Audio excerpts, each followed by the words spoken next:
gotta be kidding me. What up, bud? Don't what up, bud, me. You suck. Ow. You got dog walked by the Senators last night, Thanks for reminding me. who are starting their backup, who routinely struggles to stop beach balls. Oh, I get it. Because a beach ball is bigger than a puck.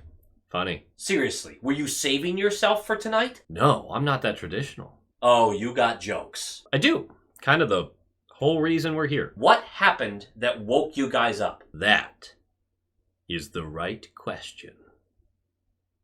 The hell was that? Sorry, I rewatched iRobot over the weekend. Oh, it's a great movie. Oh, one of Will Smith's best. Stop distracting me. What happened? Dude, what do you want me to tell you? Your PK fell apart, your $8 million Tendy struggled, and Morgan Geeky is elite. That's all I've got. I don't know. This feels really bad. Does it feel new? No. No, it doesn't. Low quality fans of a high quality Bruins team, that is a dub! Don't get to say that too often lately, so I'm going to really lean into them. That is a dub. That's a great dub. That was a really painful first 5 minutes, followed by a fairly painful next 10. And then, I don't know, the Bruins kind of cooking something up a little bit. We're going to, at least within the first 20 games, we're probably, after every win, going to say something along the lines of build off this. Find a way to build off this. Before we even do, no, the analytics don't back up this being a super successful whatever. Like, I get it. You can poke 1,000 holes in this, and we will a little bit. But this is a really good win, and it's a prideful win. You get blasted the other night. Just absolutely mollywopped. You come back here, and you basically fall asleep for the first 10 minutes of the game. You're not ready to play at all. You can't connect on a pass. You can't figure out your assignment. You're running into each other. You're losing every board battle. You know, we talked about that. And then you come out for the second period and you just like, fuck this. We're not doing this. Look, does this game go this way 10 out of 10 times? I don't know. But they woke up and did something with it. Hockey's a really weird sport to talk about in this way because of how erratic it is. And you can always point to like, well, that bounce or this bounce or that bad save or whatever. Sure, whatever. That's literally the entire history of the NHL, by the way. Like, tell the Panthers right now that they wouldn't be anywhere they weren't without good bounces. They wouldn't care. They'd be like, yeah, and we earned the good bounces and we won games and we won cups. So I'm going to take this, and this was a really gutsy win. This is a really great job. I'm not trying to take anything away from that. I've already seen people be like, it's not sustainable. Whatever. I'm going to enjoy the wins as they come. Let's talk about the Islanders real quick, though. 4-3-1 to start the season. 4 of those wins, I believe, came in a row in between the losses. They had 4 wins in a row there, which was nice. They have the 21st ranked power play, the 20th ranked penalty kill, 3rd in goals scored, and 24th in goals allowed. And boy, was I really wrong about one thing with this team. I thought Schaefer would just need a little bit of time. I thought he would be in these sheltered minutes and just take some time to get used to. That kid looks incredible already. And I'm sure someone's going to jump in the comments to call me an idiot. Sure, yeah, yes. He looks awesome already. I just thought he was going to need a minute. Like, at least a dozen games. No, looks incredible. That guy's a franchise player. Good for the Islanders, because they need that. Because Islanders fans right now are really just looking for kind of what we're looking for, consistency. But they've been stuck in this mode for a long time now.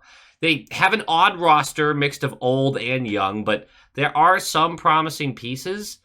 The problem is they've been really stuck in this zone for the past 4 or 5 years, even though they've made some runs in the playoffs. But every year around the deadline, they're talking about, like, do we strip it all down? Do we move out of all of these older pieces that are effective and just start over? Or do we see if we can plug and play and eventually make a run and we have a gutsy way we play in the playoffs and it's physical and we, you know? It's a tough place to be in. The Bruins, kind of in a similar spot right now. Now, ours is less egregious because we just don't have a lot of guys that would be easily moved at the top of the order. with big contracts, no move clauses, franchise players, things like that. It's a little bit different of a situation, but there are some comparisons here. Them getting a top pick, really lucking into that top pick, and getting the franchise defenseman certainly helps. The offensive explosion from them to start the year is surprising, and the underlying numbers certainly don't support that it's sustainable. But small sample sizes go both ways. Sometimes a small sample size analytically is bullshit, and they're actually going to start showing the analytics of a team that does score a lot. So maybe that's still on the table for them. And then sometimes the analytics catches you and you start to fall back towards what they say you should be. Analytics are just analytics, though. They're not the actual game being played, as we all know. So there's a lot of, I guess, questions on the island right now, but I think there's a lot of excitement, too, for a couple of their young guys.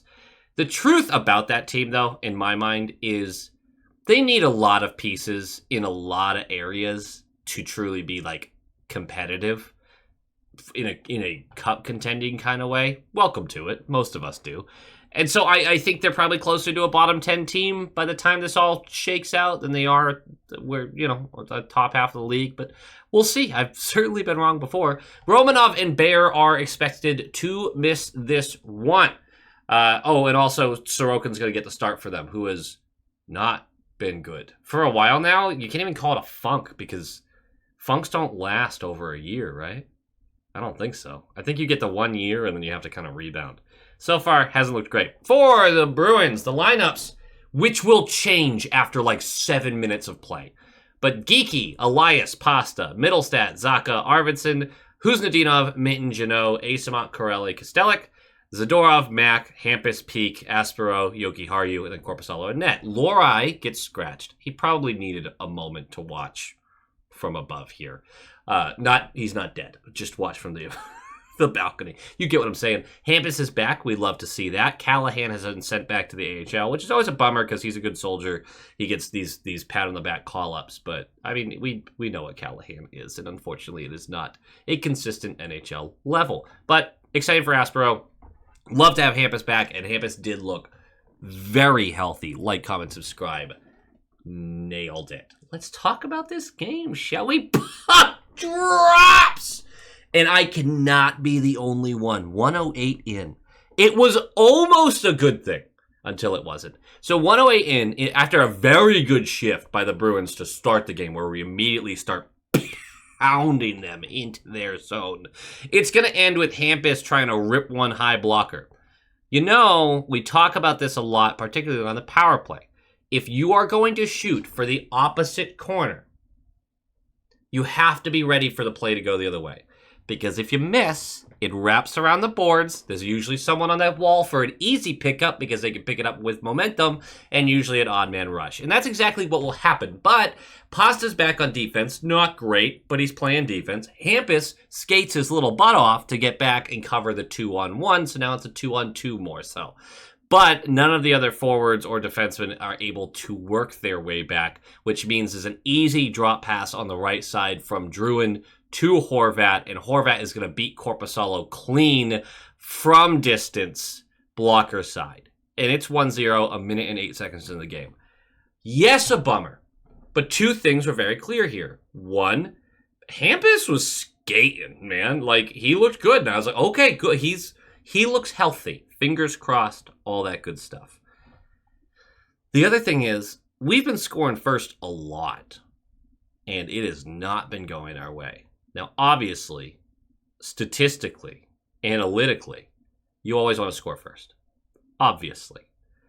But I was glad we took a break from it, okay? I was like, all right, you know what? Give me a second where we don't score first. Maybe we have a different result. Wouldn't that be nice? That would be nice. And then it got worse because 4:52 in on an extended delayed penalty on Boston thanks to a really dumb turnover by Corrali where he just tries to skate by somebody and they simply just go, thank you for the puck. They literally just took it from him and moved the other way. And he was like, what happened? You don't just skate by people in this league, dude. You've been in it for 15 years. I have no idea how long Corrali's been in the league, honestly. It's got to be more than 10, though, right? I'm not going to look it up. So either way, it's turned over. Barzal gets tripped up by Zadorov on the ensuing, like literally the next part of the play. So it's a 6-on-5 advantage for them as we haven't touched the puck. They're set up in our zone. And it's really, we just don't have enough speed to retrieve these pucks. And we look slow and we look defeated already. It looked really bad. And then I made the joke that I thought we were playing the 1976 Soviets about this, because this passing was absurd. It goes from the right wall to the right point, to the left point, to the center blue line, to the bottom of the left circle with a bullet pass across the top of the crease to Bruins killer Palmieri, who has a wide open net. It's 2-0. That happens fast, too. It just goes, goal. Really great hockey. Really impressive passing. I was kind of like, oh shit, wait, bad. This is bad. And it was bad because you give up the first one, you go, okay, we're changing the pace for us. You give up the next one, you go, oh no, wait, this isn't going to do the thing again, right? We're not going to do the thing. We didn't do the thing. It's fine. 8:36 in. Pasta is offsides. I'm playing this play out because I was very concerned about something that they would then prove me wrong about. But Pasta is offsides. He's warned by the referee multiple times that he's offsides. And he casually skates over to the puck, which is below the goal line or at the goal line, and taps it, meaning it is an intentional offsides. Now, an intentional offsides does not happen often, but what it means is you now have to take a face-off in your own zone. You can still change players, so it's not treated like an icing, but you just put the puck back in your zone. Not smart. People don't choose to do that.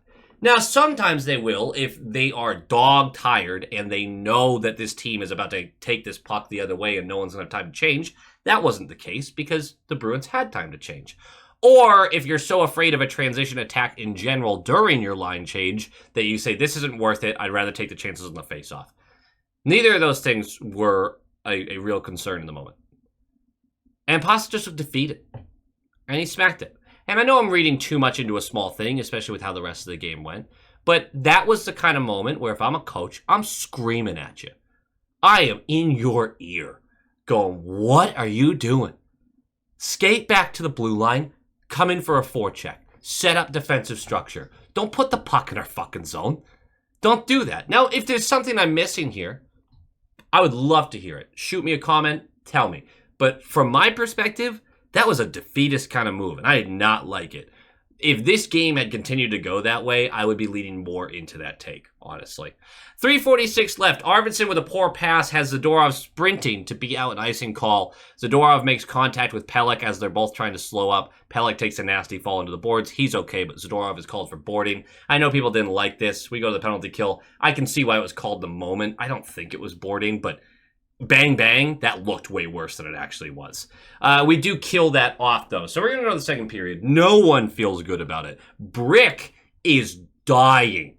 Every comment about the team is intense and nasty. And it's professionally nasty, but he's just flabbergasted by the absolute lackadaisical style of the Bruins in that period. He just disappointed. Maybe it's just disappointing. You don't want to disappoint Brick. Don't disappoint Dad. So second period starts, and 38 seconds in, Anders Lee is going to go for tripping. We're going to go to power play, which immediately go, okay, get some juices flowing. No, not a good power play. And then a couple of minutes later, about 3 minutes later, Warren is going to go for tripping. We're going to go power play. And about 30 seconds later into the power play, the Bruins are set up. And Pasta has the puck in the glove side circle, attempts to bump it to Elias, who's in the slot, but it's deflected. This actually ends up being a huge catalyst for the rest of the game for us. This deflection changes the entire landscape of the game. Because what happens is after the defender deflects it, it bounces back towards Pasta, but behind his back. The defender overcommits to Pasta at this point. Pasta's able to recover the puck, quickly moves it below the goal line on that same side to Zacha. Because that defender overcommitted, it left one defenseman who has to stay at the net front while Zacha has this puck, but he knows that Zacha's going to the bumper with Elias standing on the inside of that circle. He just goes straight up to him. Defenseman tries to get there in time. He does not. And Elias is able to hammer this low blocker off of a great play. If that defenseman doesn't overcommit because of the deflection, because of the block of the pass, then that space isn't there at all. And that play doesn't come to fruition. It's 2-1, though, on a power play goal. And then, about 3 minutes later, Hampus makes a great play in the neutral zone, crowded neutral zone, to gain possession, and bumps it off to Huznadinov, who enters a zone through a few sticks. This was an excellent, excellent play because entering the zone has been an absolute nightmare for us all season so far. But Huznadinov, through pressure, is able to take the zone. He then dishes this off to Pasta on the right side, who quickly works it up to Peak, who's on the blue line. Peak is going to see he has Hampus on the left side wide open. The weak side that's actually, the Islanders left the weak side open a lot.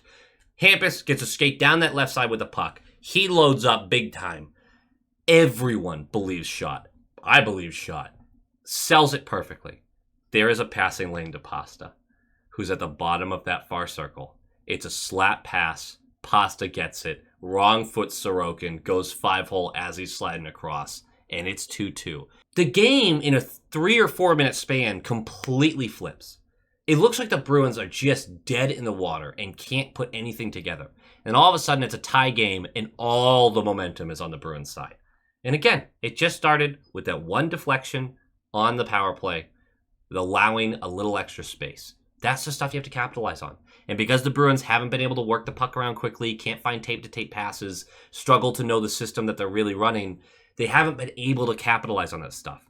When you see teams like Colorado or Dallas or Florida or whoever, these great teams, you notice that the players that they're opposing are always talking about how they just capitalize on these mistakes. Every little thing we do, they feast on it. That's the kind of team that wins. And the Bruins have to get better at achieving that. 7:20 in, Islanders allow Kostelic to get behind the defense. I have no idea what, literally he just skates behind them. And it's a long, beautiful pass. Unfortunately, I don't remember who passed it. But it launches him on the breakaway. But Sorokin is up to the task, makes the save. The Bruins, though, keep the pressure on. And it's strong forechecking, strong puck retrieval, which means we stay in the zone this whole time. And eventually, it turns into a battle at the net front, with the Bruins having possession. Zadorov will end up with the puck near the far point and feed McAvoy, who's skating through the blocker side circle. So again, you're going strong side on the right side. McAvoy's over on the weak side. And he, again, gets to skate down.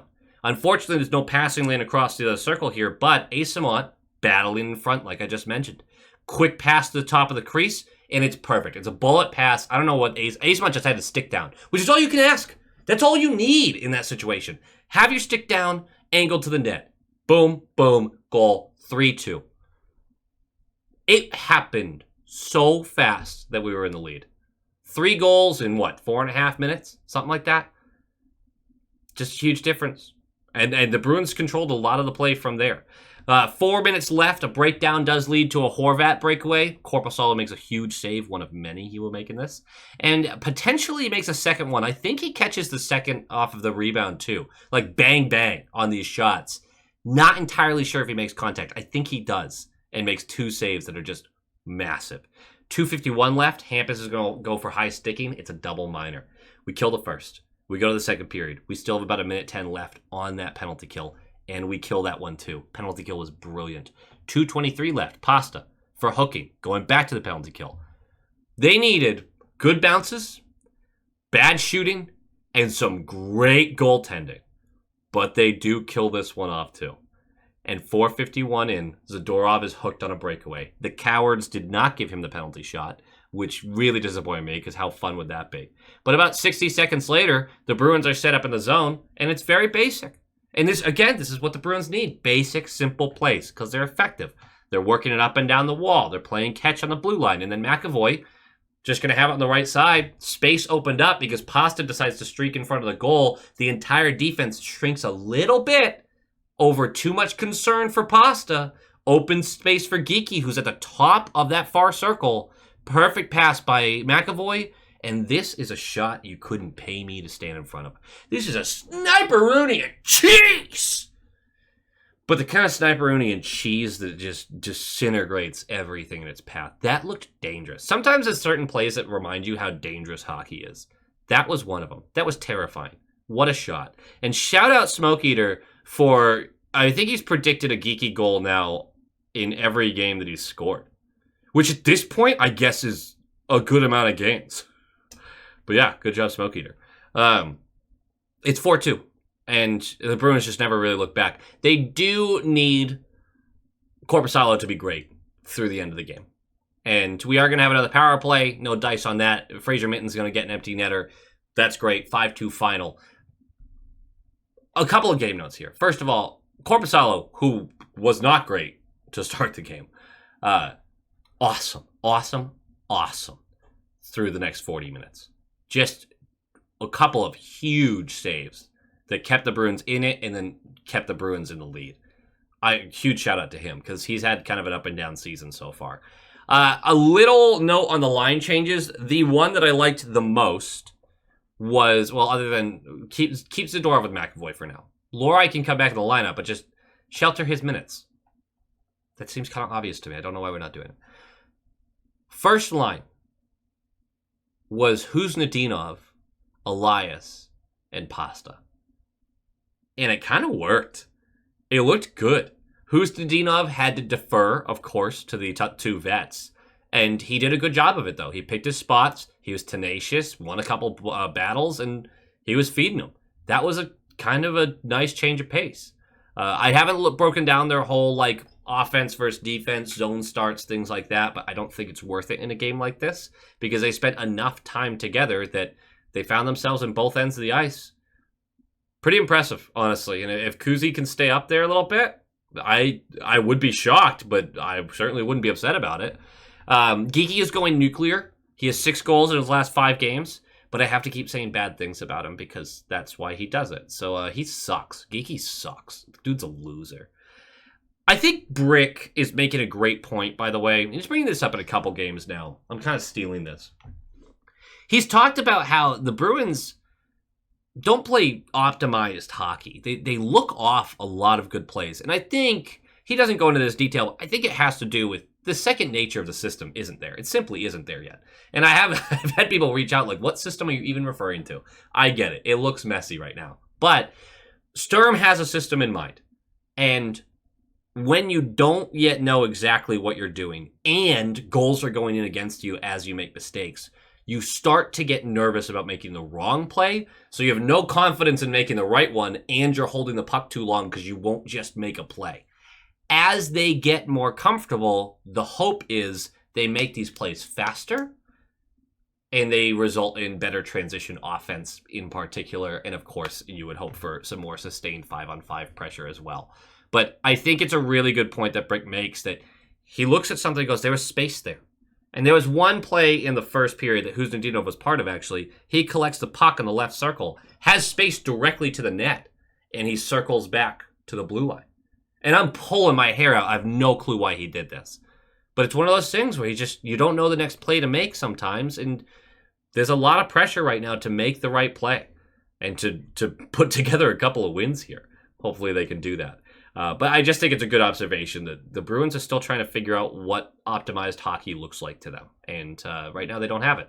They certainly made a few plays like that in this game, though. The first period obviously was embarrassing, awful, terrible. But and this win doesn't suddenly fix everything. But it is something that they can build off of. I do have one concern, and I do hate to end the video on a concern, but it's the last note I really have. Ty Anderson tweeted this. The Bruins have lost 7 games, and they've won 5. In the games that they have won, their goaltenders have combined for a .940 save percentage. Obviously, totally unsustainable to consistently need 940s to win. In the games they've lost, an .835 save percentage. You find a way to get closer to the middle on those, and we start to feel out what this team actually is, right?